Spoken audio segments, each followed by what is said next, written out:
So guys, welcome back to another video, and in this series that I'm doing, the van diaries as I call them, this is my work van. And obviously some of you watching this obviously come on to look at property tips and things like that, but some of you do have your own business and do understand what it's like having a really old van, or say an old van. It's not that old really when you look at it in human terms, but there's things that need doing just to keep it running until we get a new van. And then we start again, because we'll just bolt things on that and take things off and put new wheels on and do stuff like that just to make it your own. It's a bit like buying a house, I suppose. Titivate it. Anyway, today's video is about the battery light. Yes, when you're driving down the road, lights come on your dashboard, and occasionally you get a light and you think, oh god, what's that? Anyway, the battery light usually means there's something wrong with your battery or your alternator, whichever, but you can test this quite easily. Now, traditional method, voltmeter like this, so we will be using that today. And the other method is one of these, which is an OBD2 reader, and this plugs into your OBD2 socket, which is basically that. And once you've plugged it in, you have a display there which you can read all the fault codes on your vehicle if you're having it, if the engine mill light comes on. And this will also read the condition of your battery and your alternator to tell you if there's anything wrong with it. So we're going to use this one first, and then we're going to use the other one to show you how to test your alternator traditionally and your battery traditionally. So we're going to get this plugged in now. The socket is just down there to my right. Now on some vehicles they're down in the centre console. You need to consult your manual. This is a Ford Transit Connect 2011, so generally speaking they're always down the right hand side on Fords. Sometimes they're in the footwell, sometimes they're in the glove compartment, and sometimes they're in the centre console, as I've just mentioned. So we're going to get this plugged in now and see what's happening. So this is the panel that you need to remove. It just pulls off like that. Now sometimes there is a fuse compartment here, but on this model there isn't. But your OBD2 plug is here, the socket. So basically plug that in the right way up, obviously, and immediately on your display you have power. So what we want is the battery. Find the battery, enter, and we have 12.5 volts telling us that the battery's okay. This would normally read between 12 and 13 volts. If you've just been running your van, or if you've just started it and left it, it'd probably be a little bit higher than 12.5. It might go down to about 12.1 or so, 12.2 maybe. It's telling you that the engine's off on this. So what we do next is start the van. What is your Saturday morning? Thank you for being there, I'm Jake.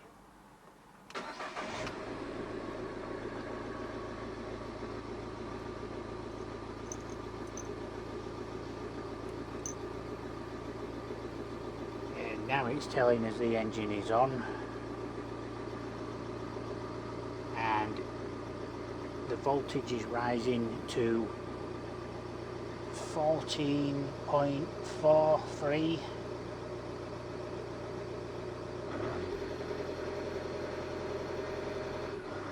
So if you give it a little bit of a tickle with your accelerator, it should rise a little bit, which is telling you that the alternator is actually working. However, on the dashboard the battery light is on.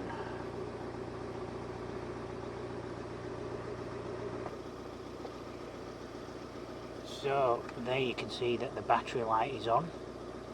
Now according to the OBD2 reader, we have 12.2, 12.3 volts in the battery, which is fine. and we now have 14.3 to 14.4 volts on startup coming through the alternator. So the alternator is putting the charge into the battery. However, this battery light is still on, so that leaves another problem. But first, before we do that, we're going to use the voltmeter to test the battery with the voltmeter. So we have the voltmeter here, and what we need to do is select the voltage that we want. We have AC there and DC, so we need DC. So we now set it at 20 volts because we don't need any more than 20 volts DC. And we just simply place one of the probes, the black one on the negative and the red one on the positive. And this should start giving us a reading. So I have 14.67 rising and fluctuating, so it's okay. I mean, the OBD2 reader is telling us something different on the inside, but it is going through quite a few electrical systems to get to the cab. You need to make sure you get a good contact on the battery. So it is putting around about the right voltage in. So the next thing we need to do, obviously the probes need to be on right, because that can cause some kind of resistance. So there we go, I've got them in better, so it's 14.4, 14.5, so that's fine. Don't need to worry about that. So what we're going to do now is turn the engine off and test it without the engine running. So repeat the same process with the probes, and we're at 13.1, 13.2, 13.3. It will fluctuate a little bit. It has been running the engine, so it will start coming down the voltage. So the best thing to do is to leave it maybe an hour or two before you do this and let the battery settle down. But as we've done this on the OBD2 reader, we know that the battery was fine because it hit 12.4 volts.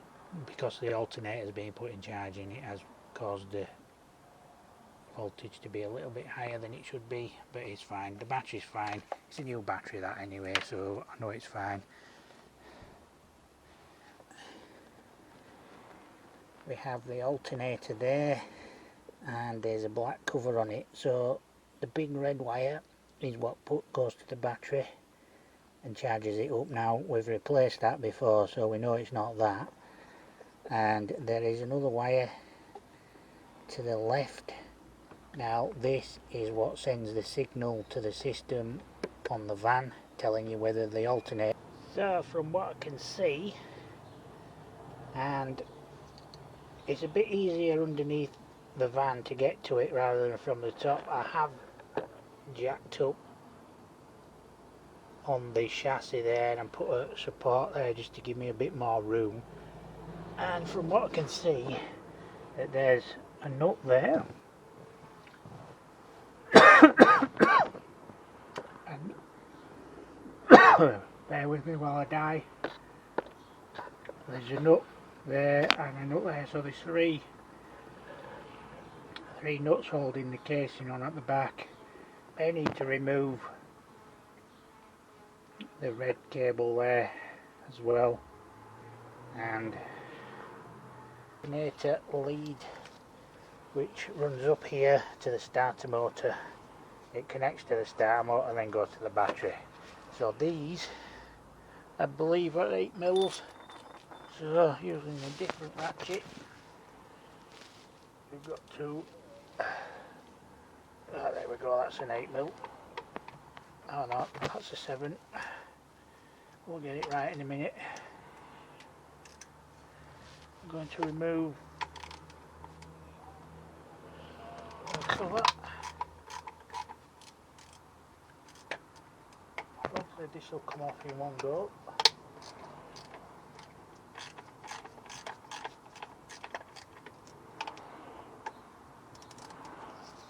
ideally you could just remove the alternator completely and have a good look at it, but it's not easy to get to. This is by far the easiest method of getting to it from the underneath, but there you go.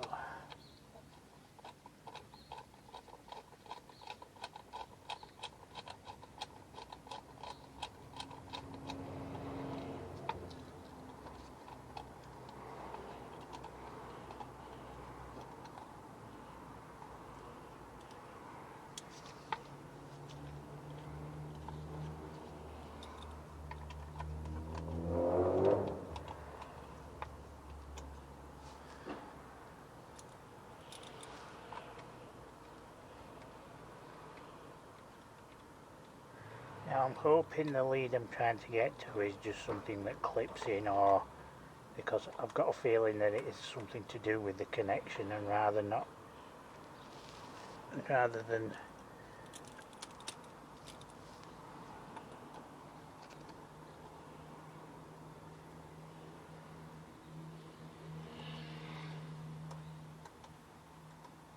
but this is something that can happen to any vehicle. It's not, I mean, obviously the age of this vehicle is part of it, but a bit of a colour just falling off there, so that should expose the back of, oh, it is plugged in, so this could just be a sake of something to do with the wiring, could it? Or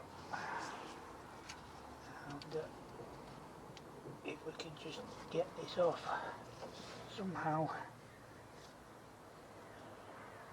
Problem is now I can't get any probes into that to test it, so I'm assuming, an assumption is usually the worst part of everything.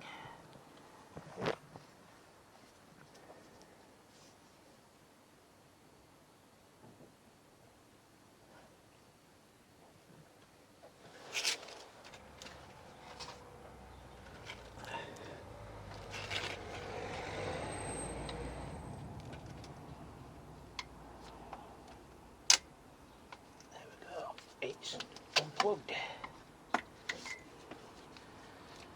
So that is the plug that goes into the alternator that sends a signal. Now I'm not sure which wire it is. There are 3 going into it at the moment, so I have no idea if it's failed or if the wiring's failed somewhere.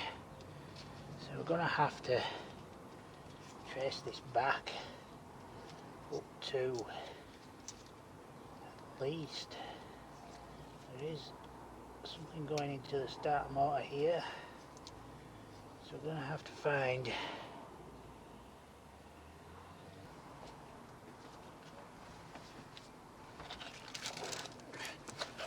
so basically we've got to cut this wire away from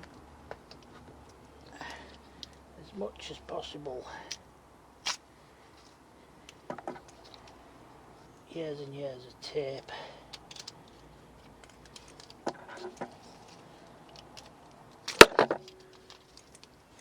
We don't need this one anymore because that's for the, oh, I should change the terminals on it.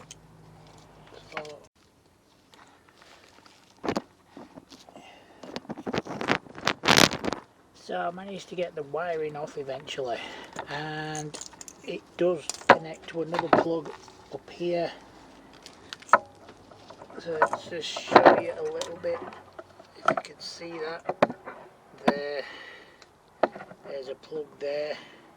So at least we know that this wire here can be disconnected and tested. So I've tested that with the continuity on the test meter, and basically I've tested each connection in the plugs, and you know, that one and that one. So basically continuity is just the beeping sound on your multimeter.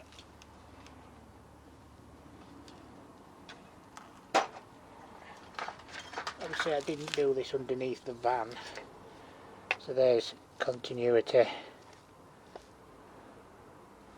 and obviously when you have continuity,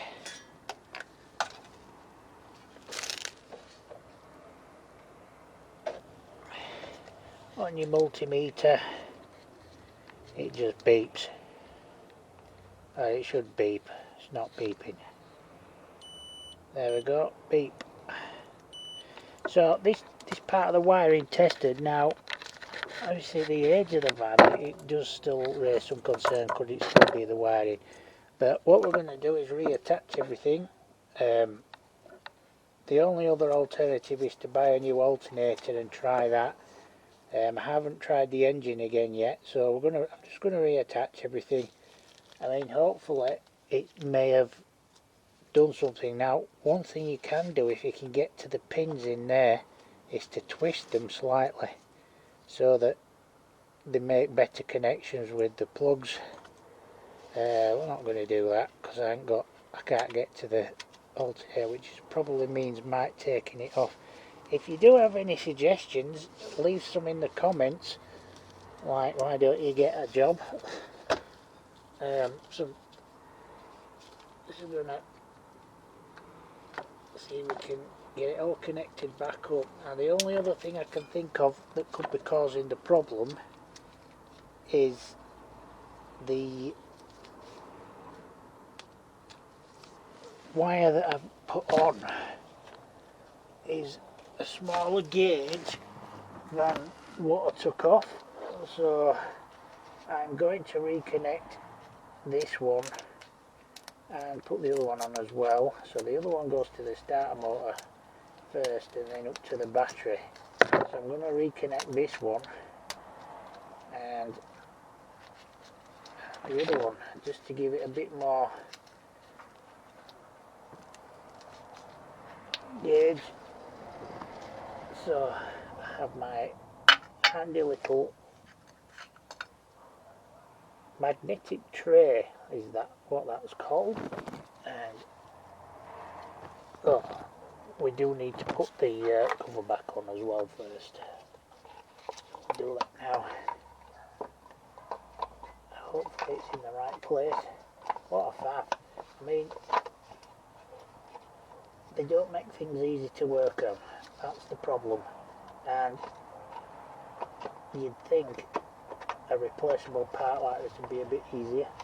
Now this alternator came with the engine because this van has had this is on its second engine. This engine apparently had done 87,000 miles. That's in it. I can't confirm that obviously. Whether it has done or not, I don't know. It's got a lot of oil kicking out, but I don't know how long the engine was stood before I threw it in. It had been drained of oil, so obviously there was no oil coming out when I bought it until I put it on the actual van. So I'm going to reconnect, or should I say re-bolt these back on. Can't get to them that way. I need my little 8mm driver.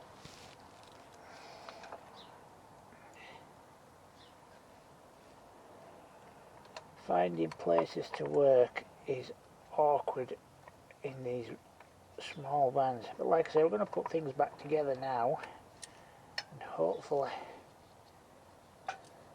That magnetic tray, by the way, was from Lidl here in the UK. Now Lidl, I don't know where else in the world you're watching this. I have seen them in Spain, and I think it wasn't that much. I think it was £1.99, something like that here in the UK. But it's a very handy thing to have when you're doing things like this, because you can just plonk it somewhere on your engine or on your bodywork and keep your nuts and bolts in the same place. It's great.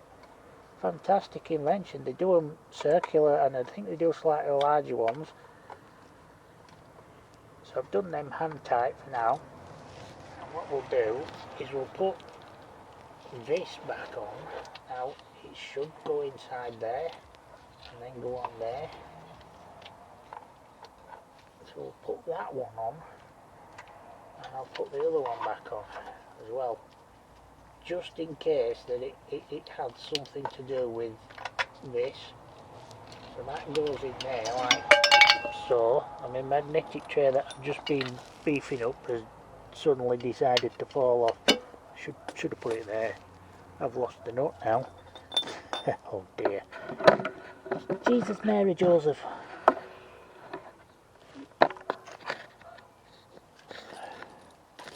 The nut's gone somewhere crazy.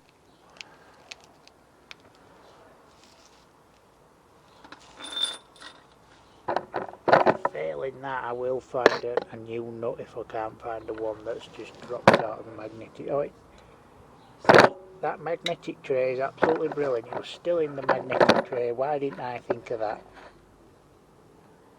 There you go. The nut's still in the tray. I mean, I thought it had fallen out, but there you go. What can you say?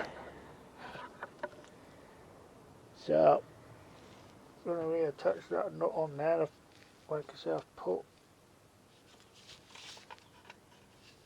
both these leads back on because this one still runs up to the battery,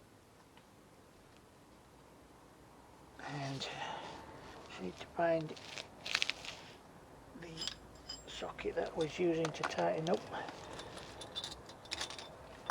We'll tighten these up a bit more in a minute. What's that one?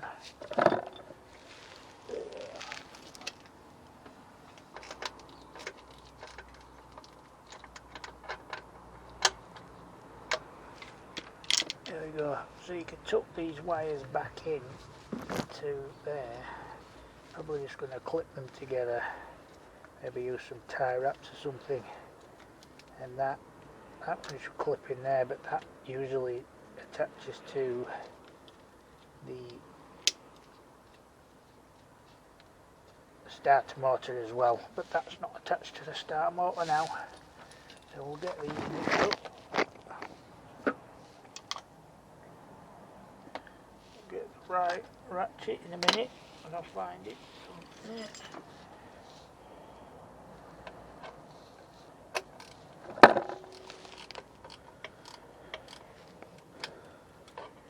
Now I'm hoping this has resolved the problem because I really don't want to be doing this every weekend. Got better things to be doing with my time. There we go. So just need to find some installation tape and get a few of these things clipped back up.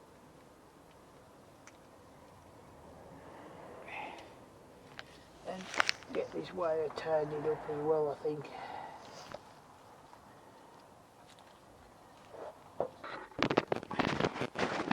So guys, I've put the wiring back on. As you can see, I've reconnected the old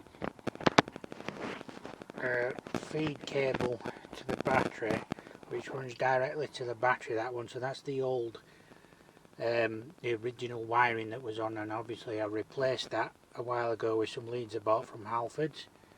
Now they are slightly thinner than, they're not the same gauge, so obviously that might have an effect on how much power it's putting in to the battery. However, I have reconnected it now, and obviously it runs straight to the battery alongside the other leads that are on. I've taped them all back up. You didn't see that on the camera, but I have done that. Reconnected the battery. I've got to reset the clock, but first I'm going to start it up again and see whether it's made any difference or not. So ignition in, sliding door open. I'm going to put my foot on the clutch, and we still have the battery light. So not entirely sure what is causing that at all. If you've got any ideas, let me know down in the comments what you think it might be, or why the battery light going. It might be it just needs a new alternator. I'm quite happy to accept that it might need a new alternator, but it does appear to be putting charging to the battery, and the battery's good. I know the battery's good because it's cost me £205 after an incident with the RAC here in the UK, the recovery company that I'm with. You need to check out the video that I'll put a link in about that. And obviously the van's running and it's not affecting how it's driving or anything, so obviously I'm happy that the battery's charging, but Don't know why the battery light keeps coming on and staying on. It did used to go off intermittently previously, so it just indicates there's something wrong with the wiring. Maybe have to do a bit more investigation, but let me know in the comments what you think might be the problem is, and we'll see if we can sort it out together. But that's it for this video, and I hope to see you in another video soon. Don't forget to hit the subscribe button, and don't forget to like the video, and I'll catch you in another video soon. Thanks for watching.